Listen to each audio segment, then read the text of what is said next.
ایران اسرائیل کی جنگ مشرق وسطی سے اب باہر نکل کر یورپ تک پہنچ چکی ہے اور اس جنگ نے یورپ کو بھی اپنی لپیٹ میں لے لیا ہے۔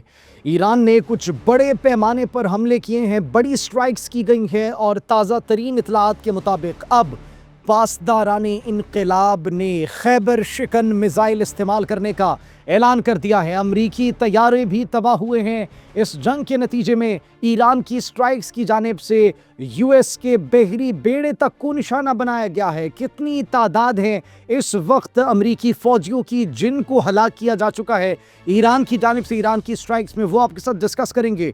کن کن بیسز کو اس وقت نشانہ بنایا گیا ہے۔ تیل کی سپلائی مکمل طور پر بند ہو چکی ہے۔ ایران سے ٹیبل ٹاکس اور مذاکرات کرنے کے لیے منتیں اور ترلے کیے جا رہے ہیں، لیکن ایران کی جانب سے اب کہا گیا ہے کہ نہیں، اب مذاکرات نہیں ہو سکتے، اب بات چیت نہیں ہو سکتی۔ what does that mean؟ اس پر بھی بات کریں گے۔ آپ سب پر سلامتی ہو، انفولڈ پاکستان میں خوش آمدید کہتے ہیں۔ سب سے پہلے ناظرین اگر بات کی جائے ایران کی جانب سے العدید ایئر بیس، سب سے بڑی ایئر بیس امریکہ کی جو سمجھی جاتی ہے، اس ایئر بیس کے اوپر ناظرین $1.1 بلین کے جو ایئر ڈیفنس ریڈار ہے اس کو کامیابی سے نشانہ بنایا گیا ایران کی جانب سے اور اس کو تہس نہس کر دیا گیا۔ اس بیس پر مختلف مقامات پر اس بیس پہ حملے کیے گئے ہیں ایران کی جانب سے، جس میں کچھ میزائلز کو تو انٹرسیپٹ کر لیا گیا، لیکن کچھ میزائلز کامیابی سے اپنے نشانوں پر لگے اور جنہوں نے بڑی تباہی مچائی ہے اور اس بیس کو بہت نقصان پہنچا ہے۔ ہلاکتوں کی تعداد بھی اس وقت تجاوز کرتی ہوئی دکھائی دے رہی ہے۔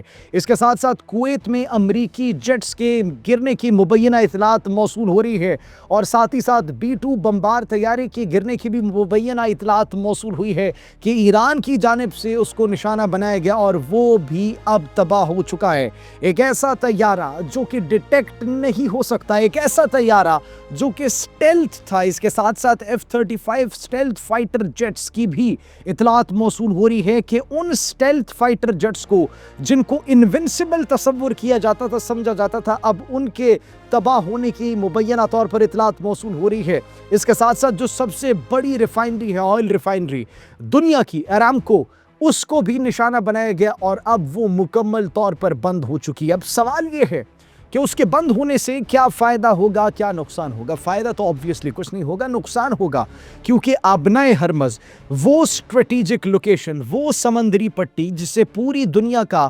20% تیل گزرتا ہے، ایک دن کے اندر اربوں کھربوں ڈالرز کا تیل وہاں سے گزرتا ہے، اور اب اس کو بھی بند کرنے کا اعلان کر دیا ہے۔ اور اس مقام پر، اس سمندری پٹی پر ایک جہاز نے گزرنے کی کوشش کی، لیکن اس کو ایران کی جانب سے نشانہ بنا دیا گیا۔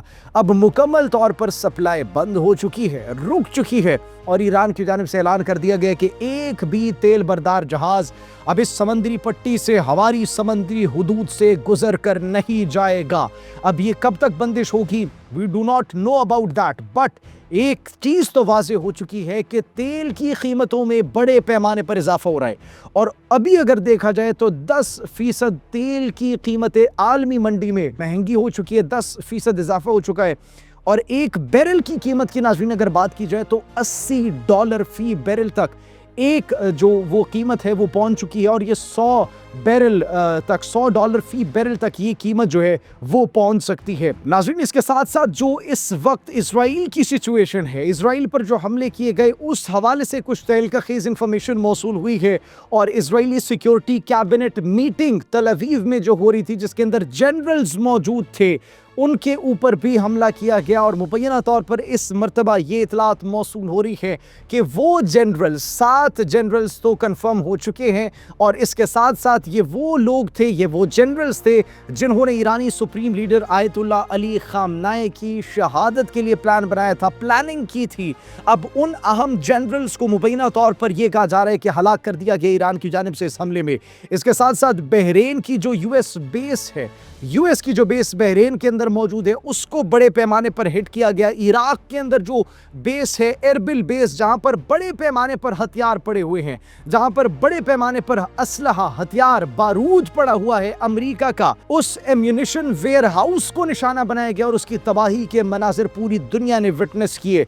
इसके साथ साथ जो ईरान के पासदाराने इनकलाब के कमांडर है उनकी जानिब से एक हंगामी प्रेस कॉन्फ्रेंस की जाती है जिसमें इन तमाम तर जो है नुकसानात की तफसील फराहम की जाती है। और तसव्वुर करें कि अभी तक कितने अमरीकी एहलकारों को, फौजियों को हलाक किया जा चुका होगा। जो इस वक्त ईरानियन मीडिया की जानिब से रिपोर्ट्स आ रही हैं, जो ईरान के पासदाराने इनकलाब के कमांडर की जानिब से प्रेस कॉन्फ्रेंस की गई, उसके अंदर ये कहा गया कि 560 अमरीकी फ़ौजी इस वक्त हलाक और ज़ख्मी हो चुके हैं और इस मरतबा ईरान रुकने वाला नहीं है, बल्कि ये मज़ीद भी हमले हम करेंगे जब तक हम अपना बदला नहीं ले लेते। हमारे दो ही अहदाफ हैं, एक ट्रंप है और दूसरा नेतन्याहू। जब तक हम कामयाब नहीं हो जाते अपने अहदाफ को निशाना बनाने में, तब तक हमसे अमन की तवक्को ना रखी जाए। That is the stance of Iran right now.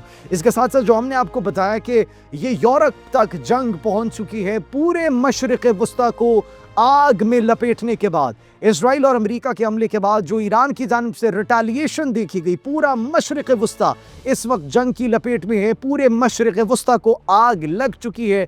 Iran के मिसाइल्स की जानिब से, ईरान के जो मिसाइल्स हैं हाइपरसोनिक बैलिस्टिक मिसाइल्स, वो अमरीकी अड्डों को चुन चुन कर निशाना बना रहे हैं, अमरीकी असासों को चुन चुन कर निशाना बना रहे हैं। और ये कहा जा रहा है कि अमरीकी अड्डों से जो लोग भाग चुके हैं, जो अमरीकी फ़ौजी भाग चुके हैं, जिस मकाम पर जिन जिन बिल्डिंग्स में वो मौजूद हैं, उनको भी अब टारगेट पर रखा गया, उनको भी चुन चुन कर अब निशाना बनाया जाएगा। मशरिक़ वस्ता से बाहर निकले तो साइप्रस में यूरोप, नाज़रीन वहां तक ये जंग पहुंच चुकी है और ड्रोन अटैक किया गया है ईरान की जानिब से। ब्रिटिश रॉयल एयर फोर्स की बेस के ऊपर यह हमला किया गया है, क्योंकि बरतानिया की जानिब से ये कहा गया था कि हम खुद हमला नहीं करेंगे, हम दिफा का अपने हक रखते हैं और दिफा का हक रखने के साथ साथ अमेरिका को अपनी बेसेस फराहम करने की भी बात की गई थी। जो पहले डिनाई कर रहा था आयतुल्लाह अली ख़ामनेई की शहादत के बाद, उन्होंने कहा कि हम अपनी बेसेस भी अमेरिका को दे सकते हैं और हम अपना दिफा भी करेंगे। ईरान से मुज़ाकरात की बात की जा रही है, लेकिन मुज़ाकरात से ईरान ने मुकम्मल तौर पर इनकार कर दिया। Now what does that mean? That means कि ईरान इस जंग में जीत रहा है, इजराइल और अमेरिका को नुकसान पहुंच रहे, दबाव आ रहे हैं उन पर, और इसीलिए ईरान को अब मुज़ाकरात की मेज़ पर लाने की कोशिशें की जा रही है। लेकिन ईरान की जानिब से मुज़ाकरात करने से, वो भी अमेरिका के साथ, इनकार कर दिया गया। ये कहा गया कि हम मुज़ाकरात नहीं करेंगे, बिल्कुल ये ऐलान कर दिया गया है। और इसके साथ साथ मगरिबी मीडिया का इस पूरी जंग के दौरान दोहरा मायार भी सामने आ चुका है। किस तरीके से, जिस तरीके से वो रिपोर्ट कर रहे हैं, जो कंफर्मेशन खबरों की इजराइल की जानिब से और अमेरिका की जानिब से कोई खबर आती है हमलों की, उसको कंफर्म करके वो नशर कर देते हैं। लेकिन ईरान की जानिब से जो खबरें मौसूल होती है, कहते हैं कि ईरानियन मीडिया ये कह रहा है, और जो इस वक्त सिचुएशन है उसके बिल्कुल बरक्स रिपोर्टिंग की जा रही है मगरिबी मीडिया की जानिब से। एक लंबी फहरिस्त है उन तमाम तर टीवी चैनल्स की, मीडिया चैनल्स की, उनकी वेबसाइट्स की, उनके डिजिटल प्लेटफॉर्म्स की। आयतुल्लाह अली ख़ामनेई, रहबर आला सुप्रीम लीडर की शहादत के बाद जो लाखों लोग जो गम और गुस्से की हालत में थे, और जिस तरीके से उनके जनाजे पर लोग मौजूद थे, अफराद मौजूद थे लाखों की तादाद में, उसको नहीं दिखाया गया, बल्कि चंद मुट्ठी भर जो अपने मफादात की खातिर और अपने एजेंडे की खातिर दिखाने थे कि लोग तो बहुत खुश हैं।